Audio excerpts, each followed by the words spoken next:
ওই কিরে ওই মধু কইলাম না ভাই একের মাল সেই মধু মধু। তুই বেটা বাইরে লয়ে গেছিস কেন গেছিস আমগো তরমুজ কিনা তোর লাগি আমরা না খাই মনে আবি না। ও ভাই তরমুজ লাগলে লয়ে যান কম দামে লাল টকটকা ভাই মধু মধু একবারে রসমালাই ভাই তরমুজ লাগলে লয়ে যান ভাই। কোন জায়গায় লাল তরমুজ পাই না, এবার একটা লাল তরমুজ নিয়ে বাসায় যাম। লোন ভাই একের মাল একবারে লাল টকটকা মধু মধু লোন ভাই লোন আছে না হরন হয়ে গেলাম।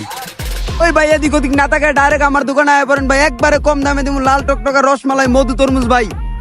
ভালো হইব ভাই, আবার জিগায় ভাই একের মাল মধু মধু। লাল না হলে কিন্তু ভাই খবর আছে। ইনশাল্লাহ ভাই লাল হইব। ভাই সাদা হলে কিন্তু তরমুজ নিমু, দাম দিমু না।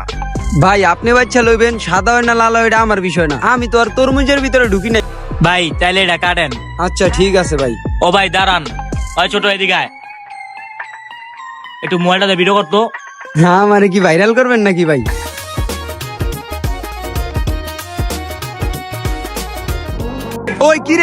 ওই কিরে ওই মধু কইলাম না ভাই একের মাল সেই মধু মধু। ও ভাই ঠিক আছে, ওই ছোট মোবাইলটা দে ভাই, আমি এটা ফেসবুকে আপলোড দিব। আচ্ছা ভাই দিয়েন আমার ভাইরাল হইরে। ওই ভাই আহেন দেখলেন তো ভাই মধু মধু লোন ভাই লোন একের মাল। ভাই, আমার ভাই, আমার কথা দেন, দাম তো সারা দুনিয়া ভাইরাল আপনার তরমুজ সেরা। এমনি তরমুজ বিক্রি করলে তো আমি 2 দিনে কোটিপতি। ভাই, সবাই আমার দিতাছি ভাই সবাই দিতাছি সবাই। কি ব্যবসায়ী আইলো রে, আমগো তো বেচা কিনাই নাই। চাচা দাঁড়াইলো আমগো তো বেচা কিনি নাই। আর কইস না রে, ওরে তাড়ানোর ব্যবস্থা করতে হইব। লোন ভাই আপনার কটা? ও আপনার দিতাছি ভাই দিতাছি। সকালবেলা দোকানটা খুললাম, একটু পর কাস্টমার জ্যাম পড়ে যাইব। লোকে বলে রে আমি নাকি ভাইরাল হয়ে গেছি।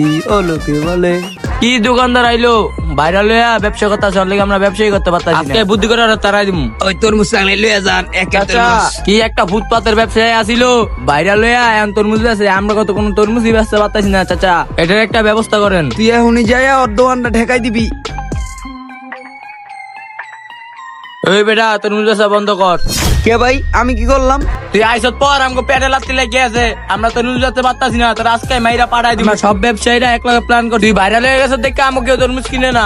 ভাই আমি তরমুজ না বেচলে খামু কি? আর আমি যে ভাইরাল হইছি ওইটা কি আমার দোষ ভাই? আপনি কইলে হইব? আমরা এত কিছু বুঝি না, আমরা সব ব্যবসায়ীরা এক করে তোর লাত্তি মেরা বাইরে দিমু। ভাই আপনারা যদি সব ব্যবসায়ীরা একই আমার বাইর করে দেন তাহলে আমার সংসার কি আপনারা চালাইবেন? হন মনির, আমরা এত কিছু বুঝি না, তুই সময় থাকতেন না দেখিয়া তোর লাগে আমরা না খাই দেখমু। ভাই রিজিকের মালিক আল্লাহ, আর আল্লাহ ব্যবসায় হালাল করছে। আল্লাহ হয়তো আমার ব্যবসায় বরকত দান করছে, এর লিগা কি আমার বাইর করে দিবে? তুই যতই বাহানা করস আমরা সব ব্যবসায়ীরা এক হয়ে তোরা বাইক করে দিমু। বুঝছ না? ওই চাচারা সবাই আনতে আস, তোরা বাইক করে দিমু। আরে এটা কি? একদম তাকাবি না এদিক ওদিক, সোজা যাবি না। তুই আর এই দোকানে আবি না। আমার ভালো ব্যবসা হয় দেখা আমার এমনি বাইর করে দিল। এখন আমি আমার সংসারটা চালাবো কেমনে? আল্লাহ তুমি আগে বিচার করো আল্লাহ। আসলে এই দুনিয়ায় কেউ কারো ভালো দেখতে পারে না। আপনারা ব্যবসা করেন যাই করেন, যেটাতে যদি মানুষ একটু বেশি উন্নত দেখে তাহলে আপনার ক্ষতি করতে চাইবে। তাই আপনারা একটু সাবধানতার সাথে যে কোনো কাজ করবেন, যে কোনো ব্যবসা করবেন। ধন্যবাদ।